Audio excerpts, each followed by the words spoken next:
now we have our tenon to grab onto, and we're going to bore the inside of our bowl out now. Always remove the lathe center because it's very, very sharp, and you could get it, you know, dig your back of your hand in it or your elbow, so take it off when you're not using it. So now we undo this. Very simple. And I keep on saying to you young ladies out there, you don't need any great strength.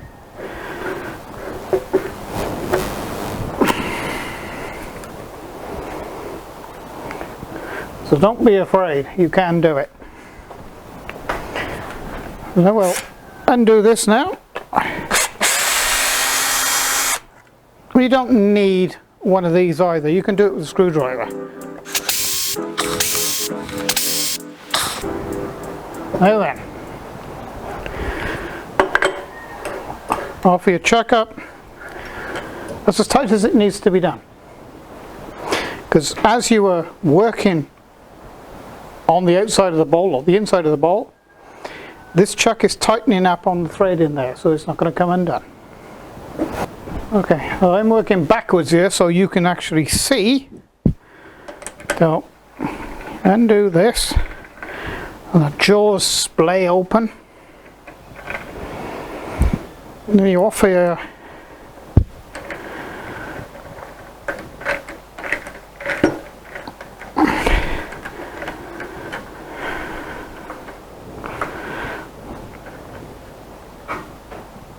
do it up firm. Like I say, no great strength. 2 hands on him. Do it up nice and firm and tight.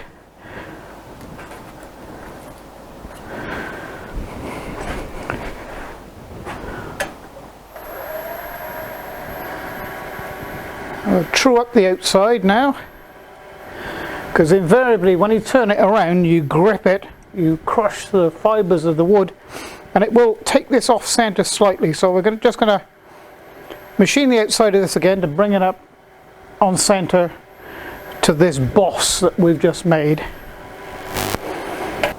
So as we're working on the outside, I've just brought the tailstock up and just holding that again. So I'll just clean up first of all the outside, then I'm going to clear up this face, and then we're going to bore the inside out. So here we go.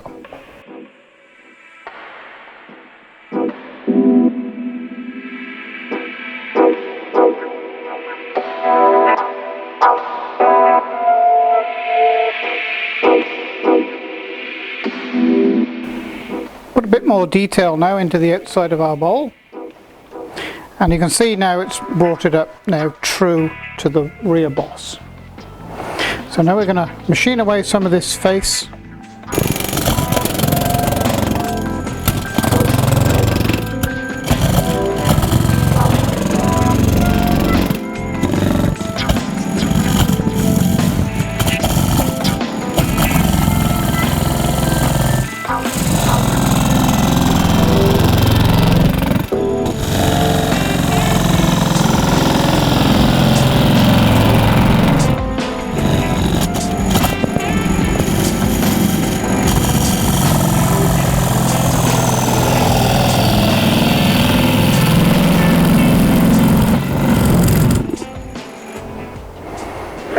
So now we're going to start to scallop the inside out, which is, I know a lot of you has been waiting for this. So now what I do is I set the tool rest then slightly lower than the center height, like so. The reason for that is because the cutting face then, which is just there, okay, you're resting this on the tool rest, so that means that if you have this slightly lower than the center of that, you notice when you rest this on there, the cutting surface is then in relation to the center of the material. It doesn't dig in so much. Now I'm going to have to move the camera a little bit because it's right where I want to be. Okay, so this is the easiest method I know of removing the inside of a bowl. I'm just going to face this a little bit off first, and then we're going to drill out partially the center.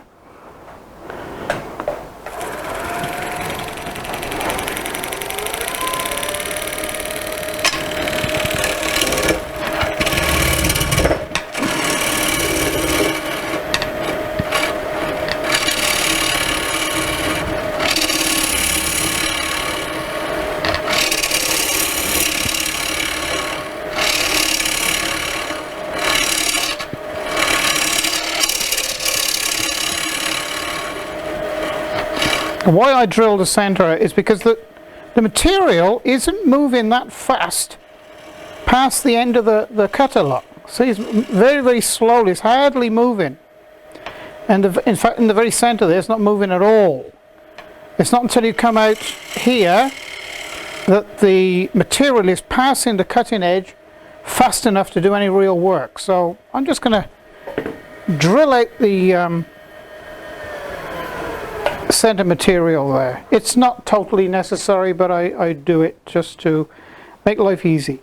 Okay, this is a 25mm spade bit, so you set the lathe at a slow speed and start it up, and then just feed it in like so.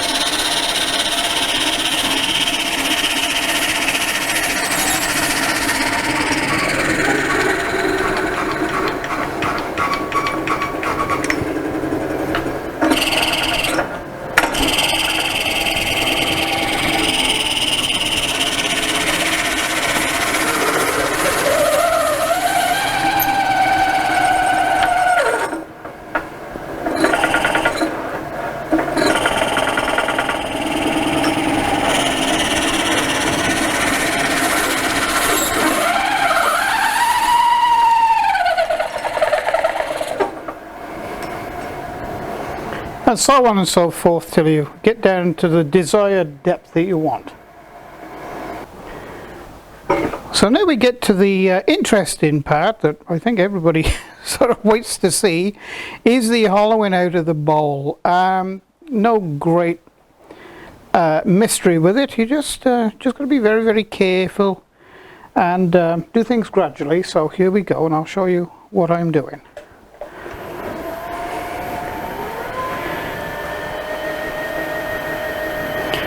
So all I'm doing is I'm presenting the tool to the material and just very, very quietly taking a very small cut and pushing it down in like that.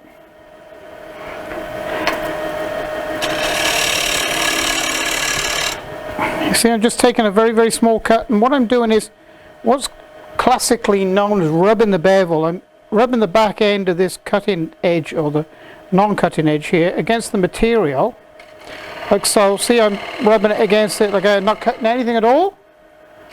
But if you present the tip, the cutting tip, and just the very, very edge of the tip, it won't dig in. It'll just take off a very slight amount. But if you turn the tool this way, you'll take a deeper cut.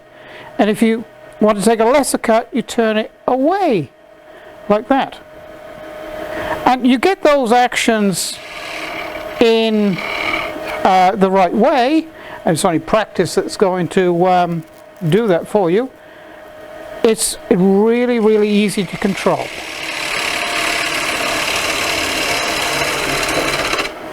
And if you can't see actually where you're cutting where the actual edge is cutting, what you do, you look at the cut on the opposite side. That's one of the secrets. You don't actually look after the initial cut. You're not looking at the cutting face, because you can't see it because you've got all the swarf. You're looking at the opposite side of the material to see how the cut is performing.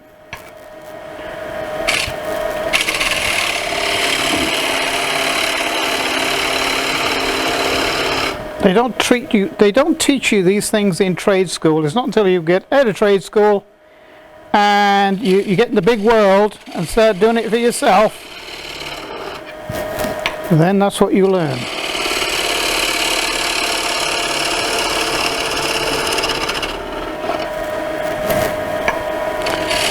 Don't be in a rush.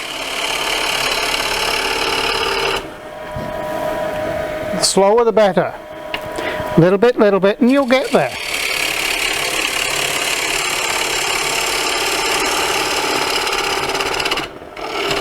See, I'm taking a bit more of an aggressive cut now.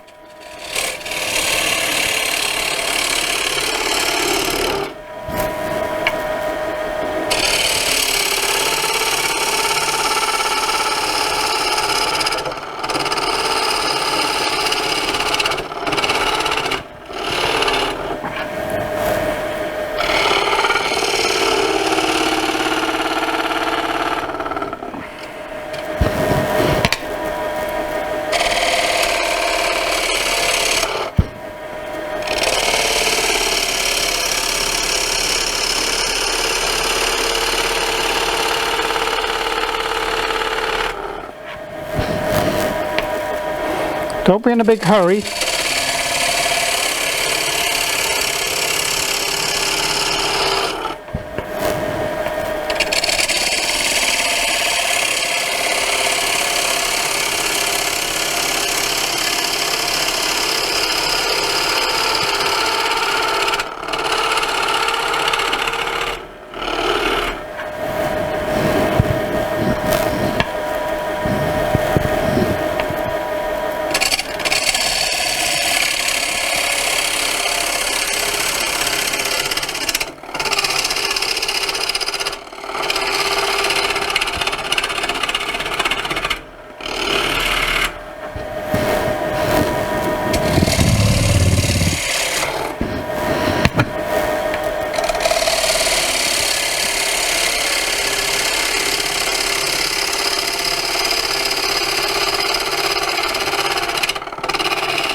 Now you've got a good start on the sort of hollowing. You can actually go both directions. So we're going to cut in.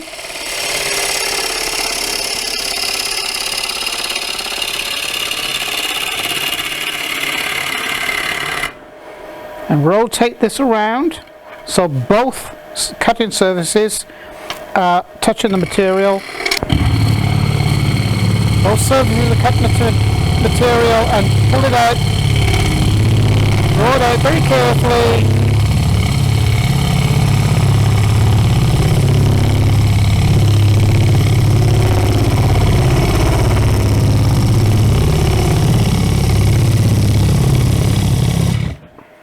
So you can cut both directions.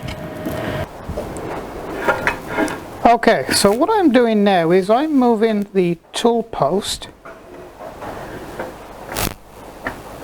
in. So the actual tool post is actually inside of the bowl. So there is not so much overhang now with the bowl gouge, and it is more controllable and makes the job a whole lot easier. So here we go. We'll now scallop some more of this bowl out.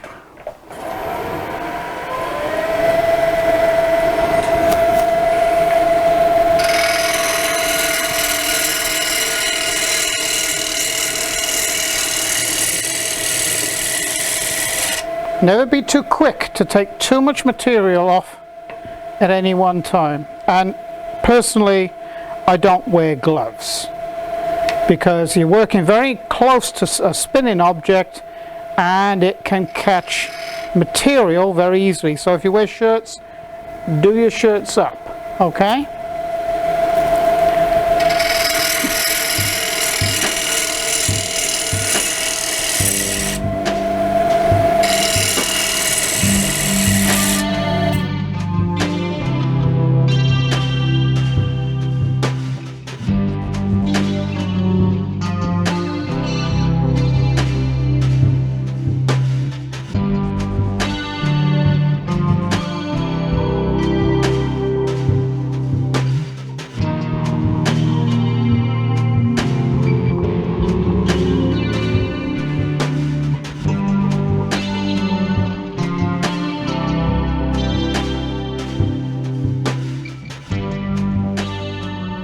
So right, having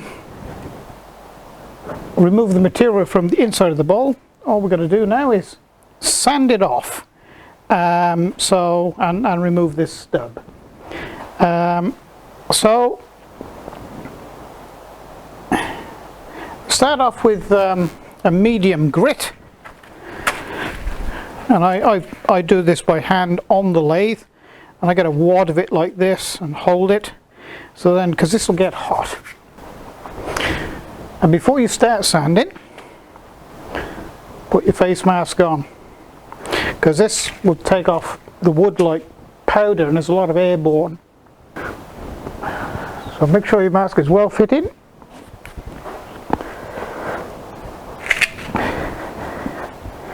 Then you can start your sanding.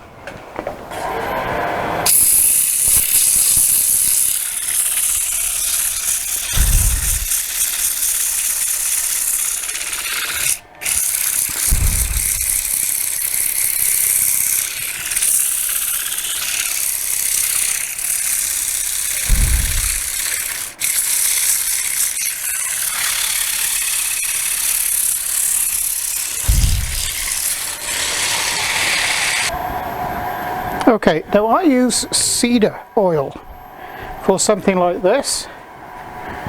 I'm working backwards here, so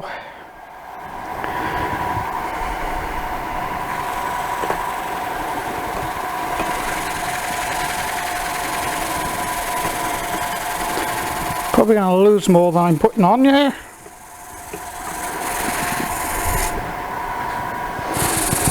I have to do it this way.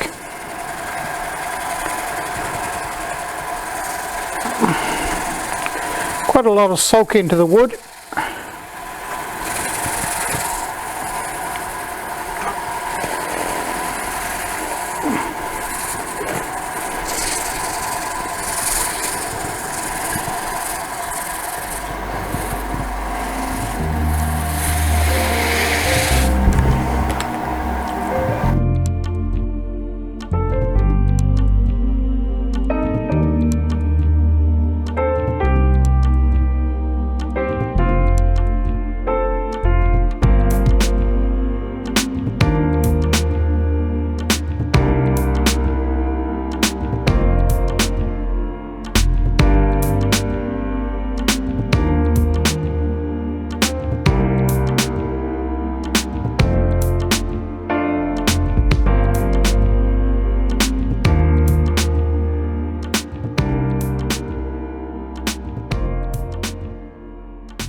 Look at the colours in that wood, in that oak.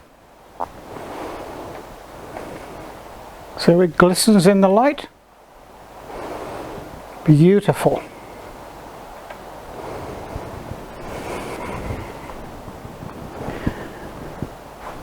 So there you are, a little oak vase from a piece of firewood, as you saw.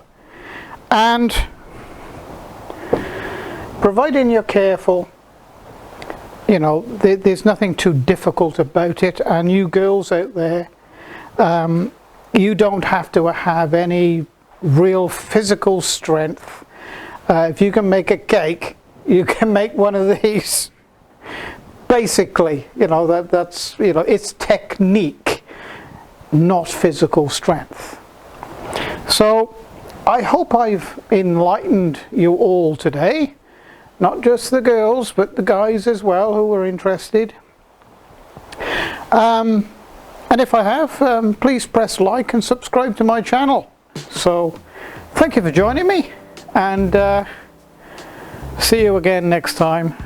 And if I can help you in any way, if there's any questions, just you know, ask me in the comment section, and I'll see what I can do. So, it's bye for now.